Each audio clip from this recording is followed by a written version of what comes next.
가나다 뉴스 속 코너 아재 뉴스 되는 게 없는 라디오 아재 김성환입니다. 반갑습니다. 자, 김민경 기자는 첫 회부터 술 처먹고 지각해서 잘렸습니다. 나가영 기자가 소식 전해 드릴 텐데요. 너도 인턴이야 너무 좋아하지 마. 자, 오늘의 주제는 일본 여성들은 왜 일부러 애기 목소리를 내는가 하는 부분입니다.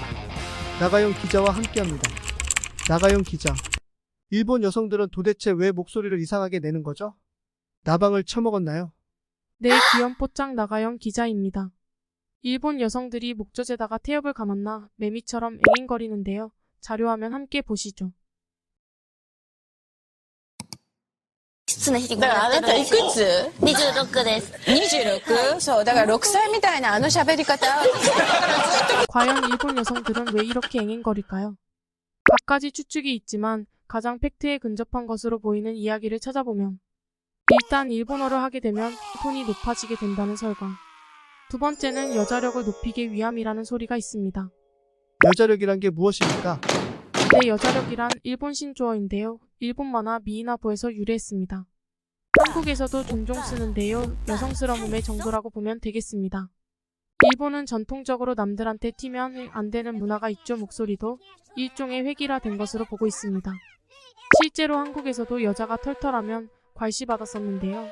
일본처럼 여성에게 폐쇄적인 문화는 더욱 그들이 개성을 나타내거나 남성스러우면 일본 사회에서 눈에 띌 확률이 높아지죠. 눈에 띄네 먹고 싶네. 기모노만 보아도 여성들의 쩍벌을 막고 부폭을 최대한 여성스럽게 걷게끔 디자인된 것을 확인할 수 있는데요. 여자들에게 더욱 여성스러움이 얼마나 강요되었는지 알 수 있는 거죠.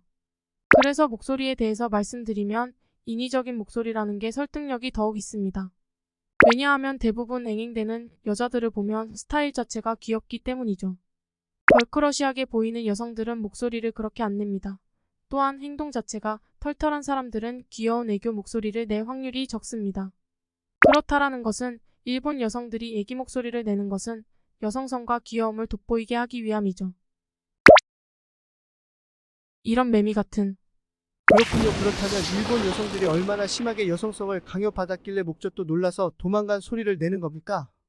네, 여기서는 조금 수위가 높아지는데요. 앵커님도 사무라이들의 무소불위의 권력을 알고 계신가요? 아, 조금 알고 있죠. 일본에 가면 특히 작은 가게들이 많이 있고 또 오래되고 가업을 이은 가게들이 많죠.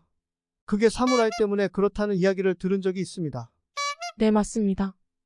오늘 주제에서 벗어나기 때문에 그 이야기들은 추후회하고 오늘 주제에 중점을 맞춰 이야기한다면 결론부터 말씀드리면 사무라이는 여성들을 합법적으로 착취할 수 있는 권리도 있었습니다. 여성들을 괴롭힌 만행 중 하나인데요. 여성뿐만 아니라 힘없는 평민 남성들도 부인을 놀이개로 빼앗기는 지옥같은 일이었습니다. 사무라이들은 여자들을 합법적으로 강간할 수 있는 권리를 가졌는데 남편이 있는 부녀자도 예외는 아니었습니다. 사실 일본인들의 친절한 행동들은 뒤지기 싫어서 살살기는 거에서부터 발전됐는데요. 일본 부녀자들은 거의 성놀이개 수준이었기에 강간당하면서도 귀엽게 소리내는 걸 강요받았습니다. 사무라이들에게 실수로라도 퉁명스럽게 말하면 바로 목이 달아나기 때문에 말투부터 상냥하고 귀엽게 해야 했어야겠죠. 쉽게 설명하면 최근에 종영된 더글로리에서 박연진이 감옥에서 날씨 뉴스를 중계하면서 울고 웃는 기괴한 장면이 나왔는데 그런 거였군요. 슬픈데 웃으면서 목소리는 처맞을까봐 상냥하게, 물론 일본 여성 혹은 성피해자를 비하하는 게 아니라 이해가 쉽게 극중 박연진을 예로 들어서 말한 겁니다. 시청자분들이 오해하실까봐 덧붙이자면 박연진은 극중 학교폭력으로 나쁜 짓을 한 인물이니까요. 네, 정확합니다. 여기 더 정확한 예시가 있습니다. 자료화면 함께 보시죠.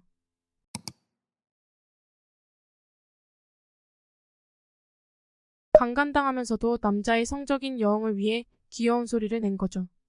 네, 본 사진과 영상은 이해를 돕기 위한 화면이며 절대 일본 여성 비하 혹은 한국 강제징용 및 성노예 할머니들을 사과도 없이 조롱하고 위안부 소녀상을 강제철거 로비 의혹 및 성희롱과 또는 동상을 우물투척으로 돌아가신 할머니들의 영혼마저 더럽히려고 하는 극히 소수 일부 구구 세력에 대응하는 조치는 아님을 알려드립니다. 사실 일본 음란물을 보면 고스란히 그런 장면이 적나라하게 나옵니다. 아, 물론 저는 안 봤습니다. 판사님 제발요. 성폭행당하면서 울지만 기분 좋아서 웃는 상식에 어긋나는 거죠. 물론 음란물이라는 게 상식에 안 맞는 게 많죠. 서양이나 한국은 음란물에서 성추행이나 겁탈당하면서 그런 소리를 내지 않습니다. 물론 지금은 성진국의 기술을 도입해서 상황이 다를 수도 있겠지만요. 그니까 남성들이 그런 음란물을 보고 너도 좋잖아. 이런 한심한 소리나 하고 자빠진 겁니다. 같이 즐겼다나 뭐래나. 강간을 즐긴다는 이상한 관념이 생긴 거죠. 과거 여성에 대한 폭압적인 행동들이 일본 여성의 여성성을 극한으로 부추긴 원인으로 생각됩니다. 그 영향이 오늘날까지 미치는 것으로 보입니다. 물론 오늘날 일본 여성들은 많은 인권 향상과 외래 문화를 받아들여 좀 더 개성 있는 자기만의 목소리를 찾아가는 여성들이 많이 있습니다. 일본 음란물은 전 세계적으로 많은 신도들을 보유하고 있기 때문에 우리들도 알게 모르게 많은 영향을 받고 있죠. 물론 나는 아닙니다. 유독 일본 음란물만 강제로 당하면서 좋아하는 게 많은데요. 실제로 그런 문화들이 몇백 년 동안 일상화되면 기존의 원인은 잊게 되고 안 좋은 관습인지도 모르게 자리 잡게 되는 것이죠. 또 그것이 외국으로 전파되기도 합니다. 나처럼? 안 기모찌?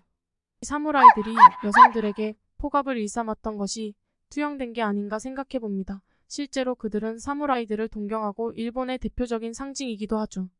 실제로 우리나라도 정명석 목사를 부럽다며 피해자 여성을 희롱하는 2차 가해가 이루어지고 있고 정명석처럼 살고 싶다는 댓글이 눈살을 찌푸리게 하는데요. 일본 역시도 사무라이의 그런 권력을 부러워하며 자기 자신들을 음란물의 투영에 대리만족한 게 아닌가 싶습니다. 결론은 사무라이들이 강간을 해도 남편과 자신 아이들의 목숨 때문에 웃을 수밖에 없었던 힘없는 엄마. 혹은 일본 여성들의 고초가 우리가 현재 보는 야메떼 쿠다사이의 원조가 아닌가 싶습니다. 물론 저는 안 봤습니다. 판사님 제발 한 번만 VPN 쓰면 안 걸릴 줄 알았어요. 무료 VPN 써서 개인정보 털리고 저도 피해자라고요. 너 진짜 개똑똑하다. 떡상해라. 야, 너 오빠 같은 남자는 어떠냐? 떡 뭐요? 무슨 떡? 뭐지? 안기 뭐지? 오빠가 타던 자가용 주면 생각해볼게요. 아반떼 쿠다사이. 네, 나가영 기자 수고하셨습니다. 이제 나가영. 나가영 기자였습니다. 감사합니다. 이제 나가영. 아, 그리고 재미있으셨다면 구독과 좋아요 잊지 마세요. 같이 좀 먹고 쌉시다.